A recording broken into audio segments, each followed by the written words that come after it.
السلام علیکم۔ آج ایک اور انتخاب کے ساتھ آپ کے سامنے حاضر ہوں، اور یہ انتخاب ہے ممتاز مفتی کی کتاب لبیک سے۔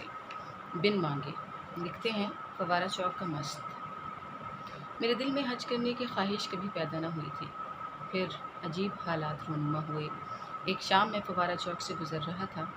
اس وقت بجلی فیل ہونے کی وجہ سے چوک میں خاصا اندھیرا تھا۔ حسب دستور آنے جانے والوں کی بھیڑ لگی ہوئی تھی۔ میں بچ کر ایک طرف چل رہا تھا کہ دفتن ایک سیاہ فام جسم میرے سامنے ابھرا۔ چہرہ بھانک تھا، بال بکھرے ہوئے، آنکھیں جل رہی تھیں۔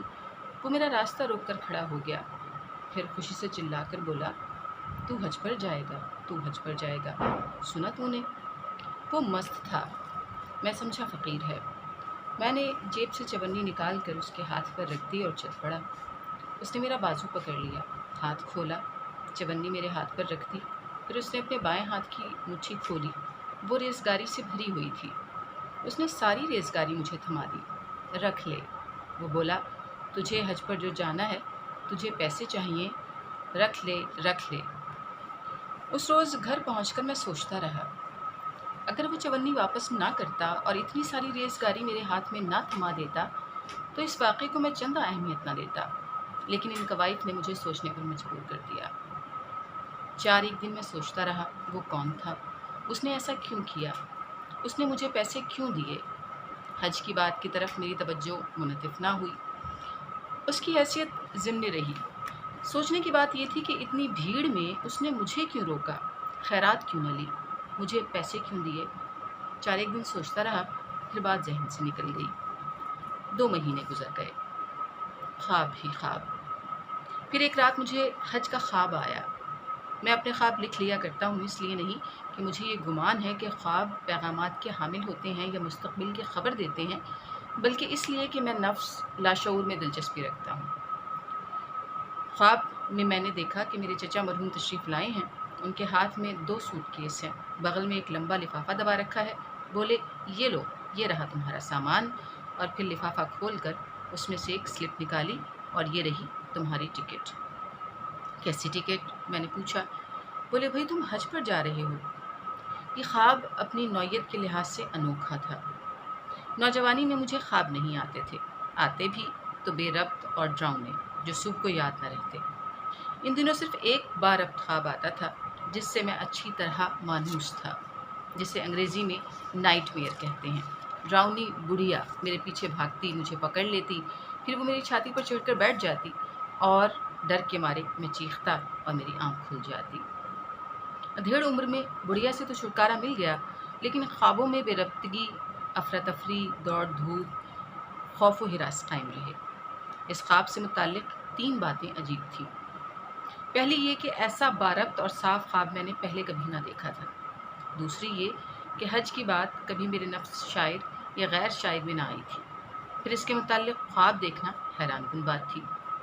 تیسری یہ کہ حج کی بات اور چچا کی زبانی، دونوں باتیں ہی ناقابل یقین تھیں، چونکہ میری طرح چچا مرحوم بھی اللہ تعالیٰ کو صرف منہ زبانی مانتے تھے اور ارکان اسلام سے ناواقف تھے۔ یہ خواب دیکھ کر اب کی بار میری تمام تر توجہ حج پر مرکوز ہو گئی۔ ایک دن میں سوچتا رہا، مجھے حج کی خبر کیوں سنائی جا رہی ہے؟ حج کے متعلق مجھے کچھ علم نہ تھا، نہ ہی میں اسے اہمیت دیتا تھا۔ ان دنوں میری زندگی میں 2 غیر از معمول واقعات ہو رہے تھے۔ ایک تو مسلسل صبح کے خواب آ رہے تھے، دوسری میری بائیں آنکھ مسلسل پھڑک رہی تھی۔ اس پھڑک میں ایک تو تسلسل تھا، دوسرے شدت تھی۔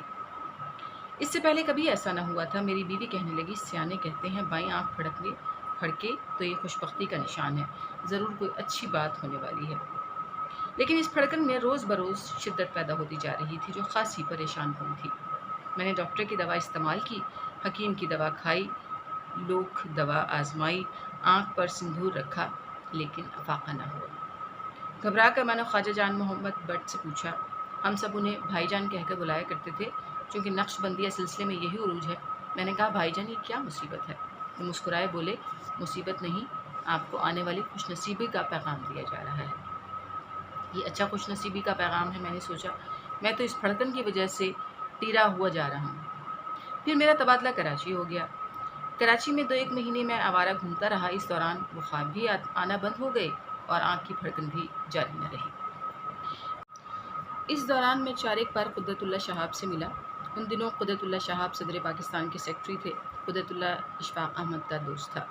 اشفاق نے مجھے بار بار تاکید کی کہ قدرت اللہ سے ملتے رہنا۔ میں نے کہا بھائی میرے وہ ایک بڑا آدمی ہے، میرا بڑے آدمی سے بھلا کیا واسطہ؟ اس کے باوجود اشفاق احمد کی وجہ سے مجھے 4 بار اس سے ملنا پڑا۔ اس دوران میں نے جانا کہ قدرت اللہ ایک گونگا آدمی ہے، بہت کم بولتا ہے، لیکن اس میں بلا کا عز ہے۔ اور اس کے باوجود قدرت اللہ نے از خود میری پیسیفیکیشن میں مدد کرنا شروع کر دی۔ 2 افسروں سے میری سفارش بھی کی، یوں ہمارے مراسم پیدا ہو گئے۔ پھر ایک ایسا واقعہ رونما ہوا کہ میرے دل میں حج کے مفہوم کی آگہی حاصل کرنے کے لیے تجسس پیدا ہو گیا۔ ان دنوں میں کراچی میں نیا قدرت اللہ شہاب سے واقف ہوا تھا۔ ایک دن قدرت اللہ نے مجھے فون کیا، بولے جب آپ دفتر آئیں تو راستے میں 81 گارڈن ایسٹ سے ہوتے ہوئے آئیں، وہاں ایک صاحب ٹھہرے ہوئے ہیں، میاں صاحب، ان سے ملیں، کہیں میں نے بھیجا ہے، پوچھیں، فرمائیے آپ کیا چاہتے ہیں۔ بس یار تلاش کے بعد مجھے گارڈن ایسٹ کا وہ مکان ملا جس میں میاں صاحب مقیم تھے۔ میں نے صاحب خانہ سے میاں صاحب کے بارے میں پوچھا، انہوں نے ملحقہ کمرے کی طرف اشارہ کیا۔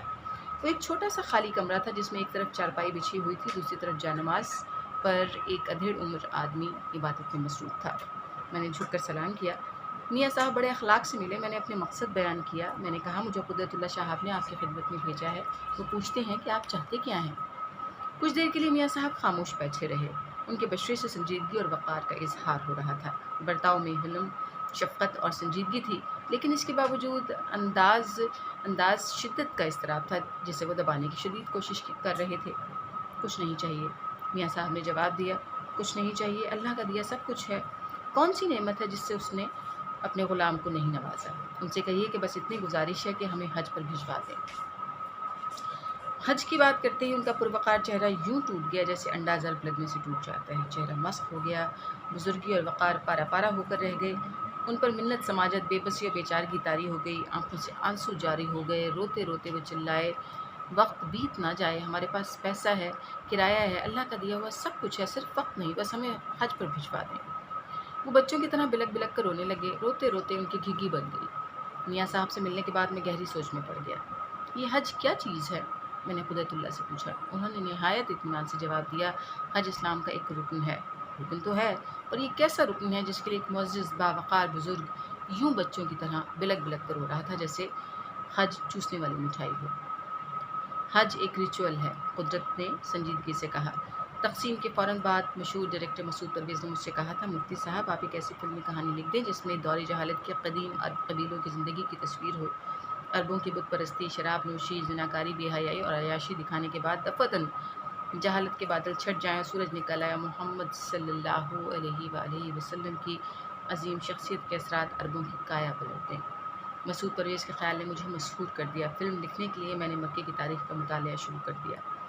تحقیق کے بعد پتہ چلا کہ حج کے قواعد بالکل وہی ہیں جو زمانۂ جہالت میں مکے کے بت قدے میں سالانہ اجتماع پر ادا کیے جاتے تھے۔ صرف اتنا فرق ہے کہ جب لات و منات کا طواف ہوتا تو زائرین برہنہ ہوتے تھے، ہاتھوں میں شراب کے پیالے ہوتے تھے اور باغوں میں محبوبائیں ہوتی تھیں۔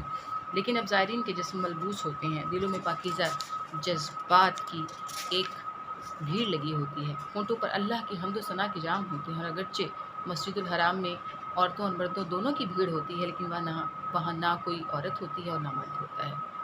کیا یہ سچ ہے؟ میں نے قدرت اللہ سے پوچھا۔ ہاں، وہ بولے تقریباً۔ اگر حج وہی پرانی ریچول ہے تو پھر میاں صاحب جیسے معزز لوگ اس کے لیے کیوں منہ پھاڑ پھاڑ کر ہوتے ہیں؟ پتہ نہیں، قدرت اللہ نے کہا۔ قدرت اللہ ایک ایسے تنگ منہ کا مرتبان ہیں، اور انہوں نے التزاماً اپنے علم و مشاہدے کے پانی کی سطح اتنی نیچے رکھی ہوئی ہے کہ اس سے استفادے کے لیے مرتبان میں بہت سے پتھر پھینکنے پڑتے ہیں جب کہیں جا کر طالب کی چونچ ہری ہوتی ہے۔ اس قدر ہری نہیں کہ پیاس مٹ جائے، بلکہ اس قدر ہری کہ تشنگی اور بڑھ جائے۔ قدرت کا روکھا جواب سن کر مجھ میں مزید پتھر مارنے کی ہمت نہ ہوئی۔ میں نے سوچا اتنی محنت کون کرے، اگر حج کے قواعد کے متعلق پتہ چل بھی جائے تو کیا فرق پڑے گا۔ اس کے بعد پاکستان کا دارالخلافہ کراچی سے پنڈی منتقل ہو گیا۔ قدرت اللہ راول پنڈی آ گیا اور میں اکیلا کراچی رہ گیا۔ ابھی میں اسی شش و پنج میں تھا کہ ایک روز دفتر میں وفاقی وزیر اطلاعات آ گئے۔ میری طلبی ہو گئی۔ حاضر ہوا تو انہوں نے کہا آپ فوراً راول پنڈی چلے جائیں اور صدر گھر میں سیکرٹری ٹو پریزیڈنٹ کو رپورٹ کریں۔ پنڈی پہنچا تو قدرت اللہ نے کہا آپ اپنی جوائننگ رپورٹ دے دیں، آپ یہاں OSD کی حیثیت سے کام کریں گے۔ یوں میں قدرت اللہ شہاب کا ماتحت بن گیا۔ پھر چند ایک ماہ کے بعد گویا بھس میں آگ لگ گئی، حج کے خوابوں کا تانتا بن گیا۔ میں کہیں جانے کے لیے سامان باندھ رہا ہوں۔ کوئی پوچھتا ہے کہاں جا رہے ہو؟ بیشتر اس کے کہ میں جواب دوں، آواز آتی ہے یہ حج پر جا رہی ہیں۔ میں بس میں بیٹھ جاتا ہوں، بس چل پڑتی ہے، کنڈکٹر ٹکٹ دینے آتا ہے، میں ملتان جاؤں گا، میں اس سے کہتا ہوں۔ سبھی مسافر حیرانی سے میری طرف دیکھتے ہیں اور ایک زبان ہو کر چلاتے ہیں، یہ بس تو حج کو جا رہی ہے۔ مگر میں تو ملتان۔ روکو روکو، میں چلاتا ہوں۔ کنڈکٹر نفی میں سر ہلاتا ہے، یہ بس رکے گی نہیں۔ ایک بڑھیا آتی ہے، میرے ہاتھ پر اٹھنی رکھ دیتی ہے، کہتی ہے اس کے گیہوں خریدنا اور کبوتروں کو ڈالنا میری طرف سے۔ کون سے کبوتر؟ میں پوچھتا ہوں۔ اے روزہ پاک کے، اور کون سے؟ یہ خوابوں کا سلسلہ 3 مہینے تک جاری رہا، حتیٰ کہ میں بوکھلا گیا۔ پھر ایک روز بک سینٹر سے گزر رہا تھا کہ سامنے کتاب پر نظر پڑی جس پر جلی قلم سے لکھا تھا حج بیت اللہ۔ میں نے کتاب خرید لی اور گھر جا کر اسے پڑھنے لگا۔ کتاب پڑھ کر بے حد مایوس ہوا۔ کتاب کا لب لباب یہ تھا کہ حج کی نیت کرتے وقت فلاں آیت پڑھو اور احرام باندھتے وقت فلاں آیت پڑھو، روزانہ ہوتے وقت فلاں آیت پڑھو اور فلاں آیت پڑھو، مکہ شریف میں داخل ہوتے وقت فلاں آیت پڑھو، مسجد الحرام میں داخل ہوتے وقت فلاں آیت پڑھو، خانہ خدا پر نگاہ پڑے تو فلاں آیت پڑھو۔ ارے حج تو مسلسل آیتیں پڑھنے کا نام ہے، لیکن اتنی ساری آیتیں زبانی تو یاد نہیں رہ سکتی۔ میں نے سوچا زائرین اپنے ساتھ چھپی ہوئی آیات کی کتاب اٹھائے پھرتے ہوں گے۔ پھر جو دیکھتا ہوں تو لاکھوں زائرین کتابیں آنکھوں کے سامنے رکھے فریضہ حج ادا کر رہے ہیں۔ انہیں آیتیں پڑھنے سے اتنی فرصت نہیں ہوتی کہ آنکھ اٹھا کر دیکھیں کہ وہ کس کے حضور میں کھڑے ہیں، کس کے در پر استادہ ہیں، اور کتابوں کی اوٹ میں بیت اللہ تنہا کھڑا ہے، اداس اکیلا۔ ارے کیا میاں صاحب اس حج کے لیے زار و قطار ہو رہے تھے؟ بات تو اور بھی الجھ گئی۔ میں نے سوچا کہ چلو قدرت سے ملو، چاہے مرتبان میں کتنے ہی پتھر ڈالنے پڑیں، کتنی ہی محنت کرنا پڑے، کر گزرو، شاید کچھ پلے پڑ جائے۔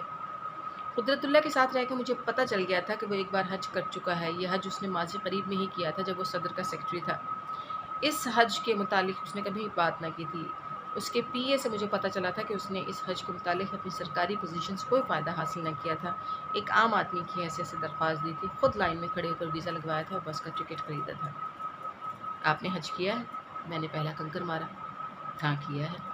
طیارے سے گئے تھے؟ پیدل گئے تھے؟ نہیں، بس سے گیا تھا۔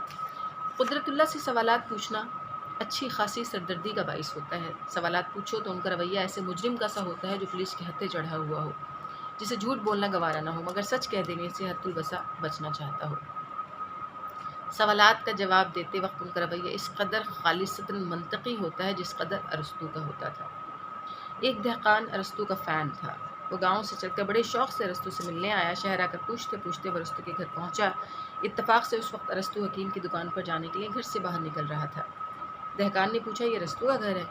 جی ہاں، ارسطو نے جواب دیا۔ ارسطو اندر ہے کیا؟ نہیں، وہ کہاں ملے گا؟ حکیم صاحب کی دکان پر۔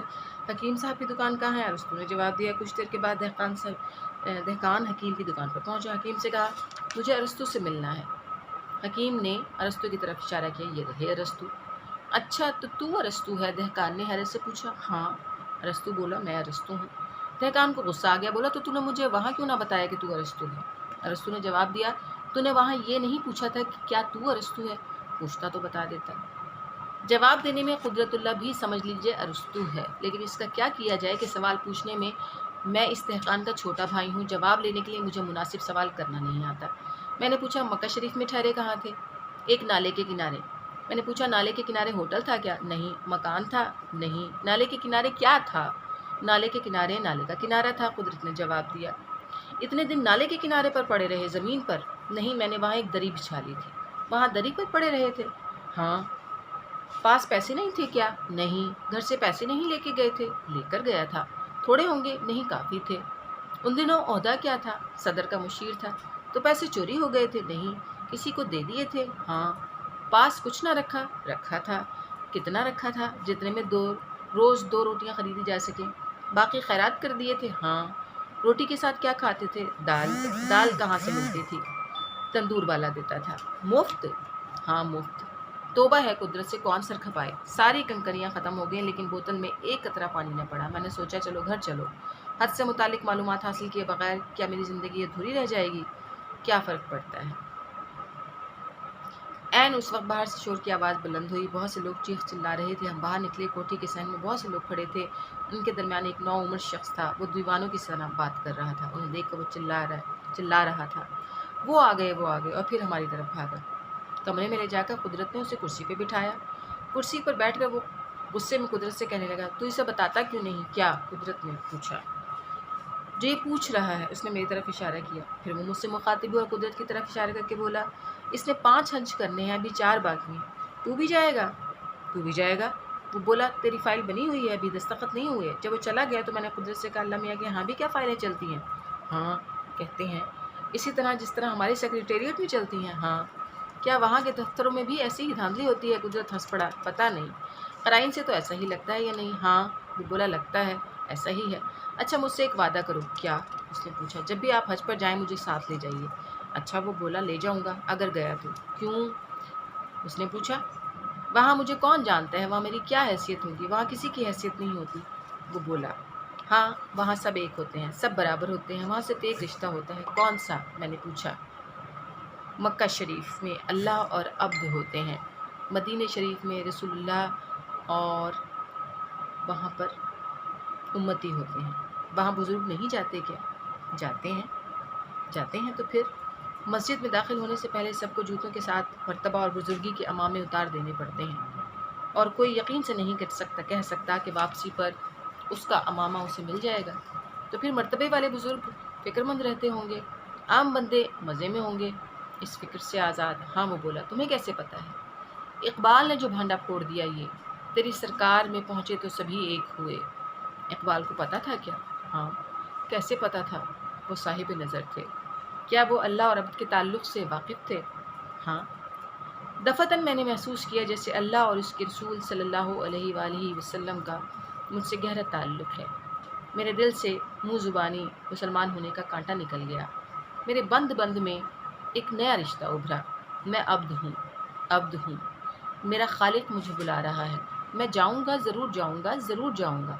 حج کرنے نہیں، اپنے اللہ کو سلام کرنے کے لیے، اپنے خالق کا شکریہ ادا کرنے کے لیے کہ اس نے مجھے بنایا، ایسا بنایا جیسا کہ میں ہوں۔ میں جاؤں گا، اپنے اللہ کو منانے کے لیے جاؤں گا۔ یہی عبدیت کی غایت ہے کہ بنانے والے کو منائے۔ کمرے پر خاموشی طاری تھی۔ اس سنسان کوٹھی کے درختوں کی شاخیں سرگوشیاں کر رہی تھیں، دور کوئی چکی چلا رہی تھی، عبد ہو رسول ہو، عبد ہو رسول ہو۔ شکریہ، اللہ حافظ۔